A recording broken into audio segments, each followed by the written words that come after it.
하나님께서 오늘 우리에게 주신 말씀은 로마서 7장 1절에서 13절 말씀입니다. 로마서 7장 1절에서 13절 함께 합독하겠습니다.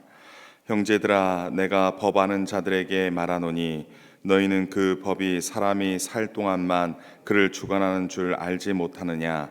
남편 있는 여인이 그 남편 생전에는 법으로 그에게 매임바 되나니 만일 그 남편이 죽으면 남편의 법에서 벗어나느니라. 그러므로 만일 그 남편 생전에 다른 남자에게 가면 음녀라. 그러나 만일 남편이 죽으면 그 법에서 자유롭게 되나니 다른 남자에게 갈지라도 음녀가 되지 아니하느니라. 그러므로 내 형제들아, 너희도 그리스도의 몸으로 말미암아 율법에 대하여 죽임을 당하였으니 이는 다른 곧 죽은 자 가운데서 살아나신 이에게 가서 우리가 하나님을 위하여 열매를 맺게 하려 함이라. 우리가 육신에 있을 때에는 율법으로 말미암는 죄의 정욕이 우리 지체 중에 역사하여 우리로 사망을 위하여 열매를 맺게 하였더니 이제는 우리가 얽매였던 것에 대하여 죽었으므로 율법에서 벗어났으니 이러므로 우리가 영의 새로운 것으로 섬길 것이요 율법 조문에 묵은 것으로 아니할지니라. 그런즉 우리가 무슨 말을 하리요? 율법이 죄냐? 그럴 수 없느니라.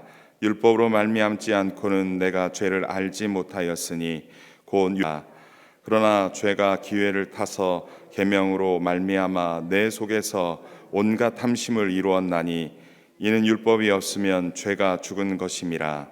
전에 율법을 깨닫지 못했을 때에는 내가 살았더니 계명이 이름에 죄는 살아나고 나는 죽었도다. 생명에 이르게 할 그 계명이 내게 대하여 도리어 사망에 이르게 하는 것이 되었도다. 죄가 기회를 타서 계명으로 말미암아 나를 속이고 그것으로 나를 죽였는지라. 이로 보건대 율법은 거룩하고 계명도 거룩하고 의로우며 선하도다. 그런즉 선한 것이 내게 사망이 되었느냐? 그럴 수 없느니라. 오직 죄가 죄로 드러나기 위하여 선한 그것으로 말미암아 나를 죽게 만들었으니 이는 계명으로 말미암아 죄로 심히 죄 되게 하려 함이라. 아멘. 바울은 로마서를 다음과 같이 기록하였습니다. 로마서 1장 1절에서 8절의 머릿말에서 자신은 하나님의 복음을 위하여 부르심을 받았다며 복음을 간단하게 요약 설명합니다. 이후 본론 부분인 로마서 1장 8절부터 16장 13절에서 복음의 이론적으로 그리고 로마 교회 상황에서 복음을 어떻게 적용할 것인지 복음의 실제에 대하여 기록합니다. 그리고 16장 14절부터 27절에서 맺을말로 로마서를 기록을 마칩니다.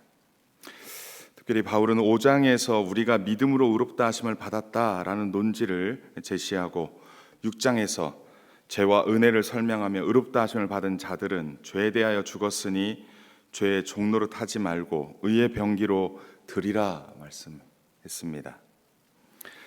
어제까지 그렇게 말씀을 보았죠. 또한 어제 그 말씀 속에서 죄의 종노릇 하는 결말은 사망이요 순종의 종으로 거룩함에 이르는 열매를 맺으니 그 마지막은 영생이라 말씀합니다. 그리고 오늘과 내일 본문 7장에서 율법의 성격과 기능을 설명합니다. 8장에서 5장, 6장, 7장까지 설명한 그 모든 것을 정리하며 믿음의 법으로 일어나는 모습을 정리합니다. 로마서 7장 우리가 오늘 읽은 본문의 배경은 당시 로마 교회 성도들 중에서는 이방인들만 있었던 것이 아닙니다. 유대인 그리스도인, 유대인 성도도 있었습니다. 유대인 성도든 이방인 성도든 함께 있는 것이 그리 문제가 되지는 않습니다. 문제는 율법에 대한 생각의 차이입니다. 바울은 유대인 성도들과 율법에 친숙한 이방인 성도들에게 율법의 성격과 기능에 대하여 설명합니다. 아마 오늘 본문이 그런 배경이겠죠. 7장 1절에서 25절까지 내일까지 율법이라는 내용에서 23번이나 율법이라는 단어가 등장합니다. 율법은 길이를 재는 자나 무게를 다는 저울과 같습니다. 율법을 통해 무엇이 죄인지 알게 하는 것이며 나아가 그리스도를 가리키며 그리스도를 향하게 합니다. 본문으로 들어가 보면 1절에서 3절 말씀은 율법은 사람이 살아있는 동안에만 그 사람을 지배한다 말씀합니다. 1절에서 바울은 로마 교회 안에 율법을 아는 자들에게 너희는 그 법이 사람이 살 동안만 그를 주관하는 줄 알지 못하느냐 말합니다. 율법은 사람이 살 동안에만 주관하고 죽음 이후에는 주관하지 못한다는 것입니다.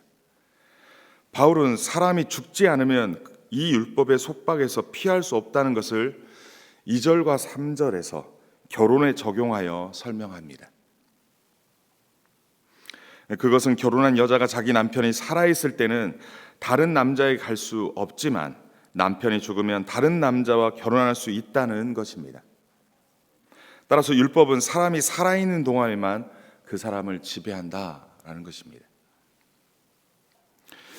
4절부터 6절 말씀은 예수 안에 있는 자들은 율법 중심에서 그리스도 중심, 곧 믿음의 법 중심으로 전환해야 함을 말씀하고 있습니다. 바울은 이 원리와 적용을 4절에서 성도 상황에 대입하여 설명합니다. 너희도 그리스도의 몸으로 말미암아 율법에 대하여 죽임을 당하였으니 이는 다른 이 곧 죽은 자 가운데서 살아나신 이에게 가서 우리가 하나님을 위하여 열매를 맺게 하려 함이라 말씀합니다. 이것의 의미는 성도들은 그리스도의 죽음을 통해 율법에 대하여 죽임을 당했으니 죽은 자들 가운데서 살아나신 예수 그리스도와 연합한 자가 되었다는 것입니다. 이제 그리스도와 연합한 자는 하나님을 위하여 열매를 맺는 자입니다.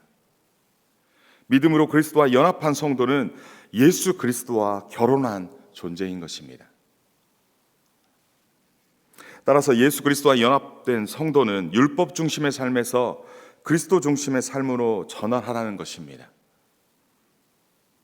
율법이 사람을 살려주고 생명을 가져다 준다고 생각하는 것은 옛사람의 생각이라는 것이죠. 이제 예수 그리스도를 통해서 다시 새롭게 태어났기 때문에 이제 우리를 주관하는 것은 믿음의 법이다라는 것입니다. 오늘날 우리를 주관하고 다스리고 이끄는 것은 율법이 아니라 믿음의 법이다라는 것입니다. 이 믿음의 법은 예수 그리스도로 말미암아 새롭게 세워진 하나님의 의를 이루는 것입니다. 옛사람일 때는 죄의 종이 되어 사망의 열매를 맺었다면 이제는 그것에 대하여 죽었으므로 율법에서 벗어나서 영의 새로운 곧 믿음의 법으로 살아가는 것입니다. 그래서 이제 우리는 율법에서 벗어나 그리스도로 말미암아 새 생명을 얻게 되는 믿음의 법으로 살아가는 것입니다. 오늘날 우리들 또한 예수님과 연합된 죽음을 통해 죄의 통치에서 해방되었고 새 언약의 삶이 시작되었습니다. 따라서 그리스도 중심의 영의 새로운 것, 바로 믿음의 법 중심으로 전환해야 합니다. 성령의 법 안에서 복음에 순종하고 의와 거룩을 통해 영생의 길로 나아가야 할 것입니다. 지금 쭉 나아갔던 내용에서는 우리가 이런 부분은 당연히 우리가 믿음의 법으로 살지 율법으로 살겠습니까? 라고 물을 수 있겠죠. 맞습니다.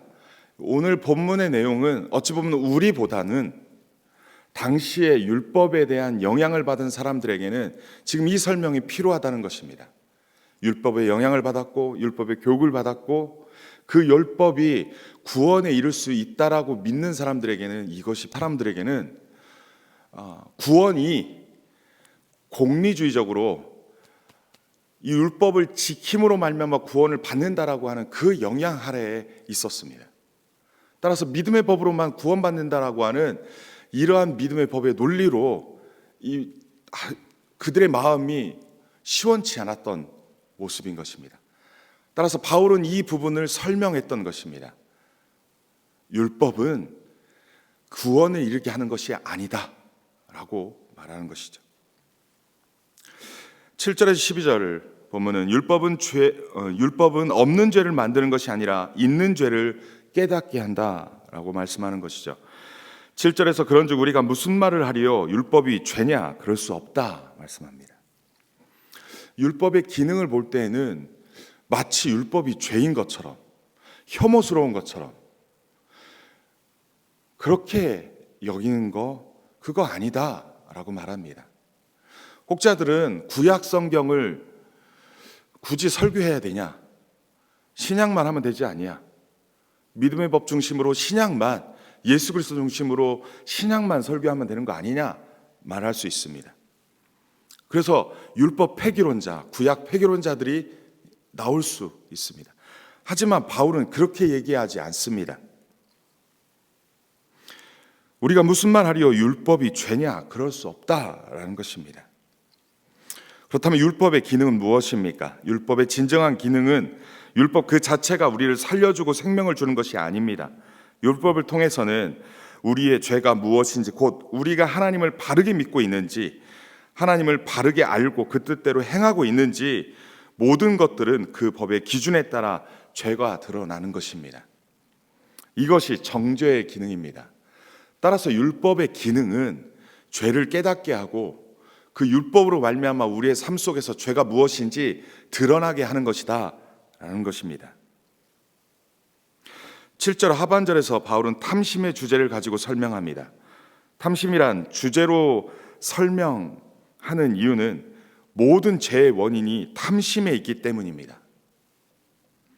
곧 율법이 탐내지 말라 하지 아니하였었더라면 내가 탐심이 죄인 줄을 알지 못했을 것이라 말씀합니다. 그러므로 율법 자체가 우리를 살려주지 않고 오히려 율법은 우리가 죄로 말미암아 사망 선고, 사망에 이르게 됨을 깨닫게 해주는 것입니다.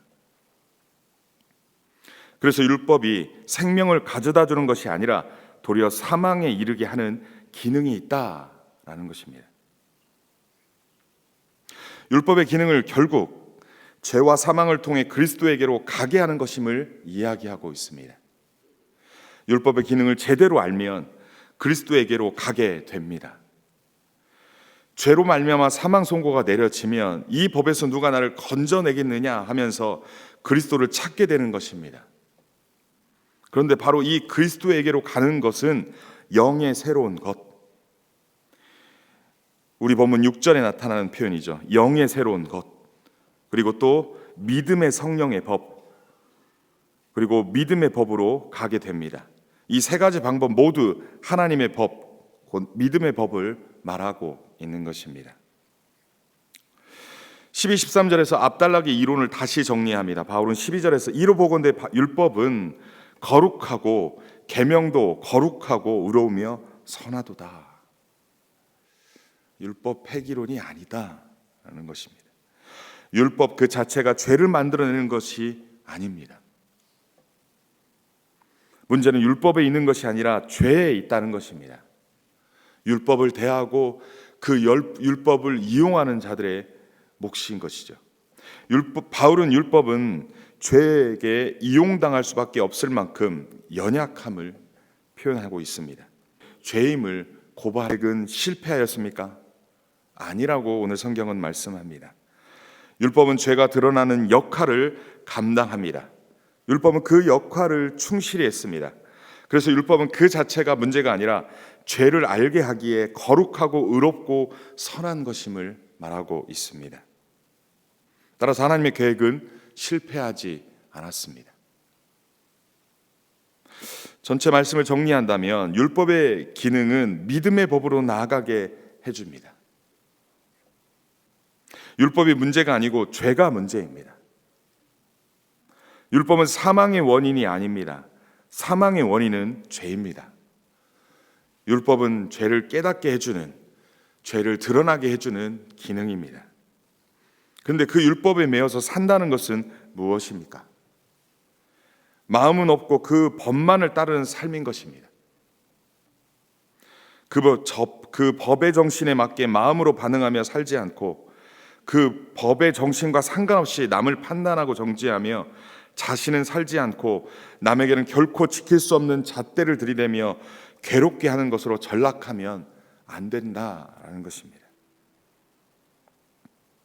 오늘날 우리도 율법에 대한 생각을 새롭게 해야 될 것입니다.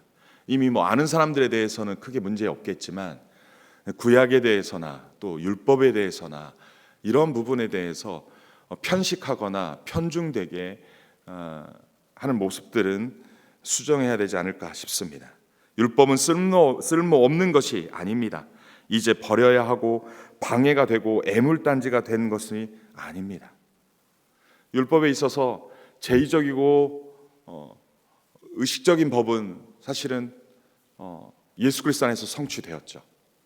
그래서 우리가 양이나 소나 염소나 그것을 잡아서 피로써 우리의 죄를 씻어버리는 그러한 모습은 사실은 사라졌습니다. 왜냐하면 예수 그리스도께서 십자가로 단번에 해결하셨기 때문에 그렇습니다. 따라서 그러한 부분은 우리가 지키지 않아도 되는 의식적인 법입니다. 하지만 그거 말고 율법의 정신인 하나님의 사랑과 이웃사랑은 예수 그리스도께서 더욱더 견고하게 성취하신 것입니다. 따라서 율법 정신은 우리가 지키고 가져가야 될 부분입니다. 믿음의 법으로 구원받았다 하여 이것은 폐기하는 것이 아니라는 것입니다. 율법에서 살인하지 말라라고 말했습니다. 그렇다면 신약에 와서 율법을 성취한 예수께서는 어떻게 말씀하셨습니까? 살인이 어떻게 꼭 반드시 육체적인 살인만이 살인이었습니까? 그렇지 않습니다. 욕하는 것조차도, 그런 모독하는 것조차도 살인을 얘기하고 있습니다. 따라서 율법의 문제가 아니라 그 율법을 이용하며 그 율법을 다르게 해석하며 그렇게 다른 모습으로 나아가는, 따라서 죄가 문제인 것이 율법이 문제가 아니다라는 것입니다. 율법은 거룩하고 의롭고 선합니다. 율법은 하나님의 성품이 담겨져 있으며 하나님 당신의 백성을 향한 뜻입니다. 따라서 우리는 하나님의 거룩한 백성으로 거듭난 존재로서 하나님의 은혜를 받은 자로서 예수님처럼 율법 정신에 합당한 순종의 삶을 살아야 할 것입니다. 구원 받은 자로서, 은혜 받은 자로서 하나님 그 합당한 삶을 살아가는 모습인 것입니다. 따라서 성령 하나님의 도우심과 이끄심을 따라 순종함으로 말씀 따라 승리하시는 저와 우리 모두 되기를 소원합니다. 이 말씀이 조금 저도 준비하는데 어려웠었고 어떻게 설명하는 것이 과연 좋을까 싶기도 했습니다. 중요한 것은 우리가 날마다 주님의 말씀을 묵상하며 그 따라 사는 삶이지, 우리가 주님 오시는 그날까지 이 말씀을 우리가 듣고 묵상하며 그 말씀 따라 살아갈 때 우리가 말씀을 다 지키지 못할 때 그때마다 성령 하나님 우리가 말씀을 따라 살아갈 수 있도록 주님 이 말씀이 생각나고 기억나고 살아낼 수 있도록 도와주옵소서 하며 끝까지 그렇게 말씀 붙잡고 나아가는 저와 여러분 되기를 주님의 이름으로 간절히 축원합니다.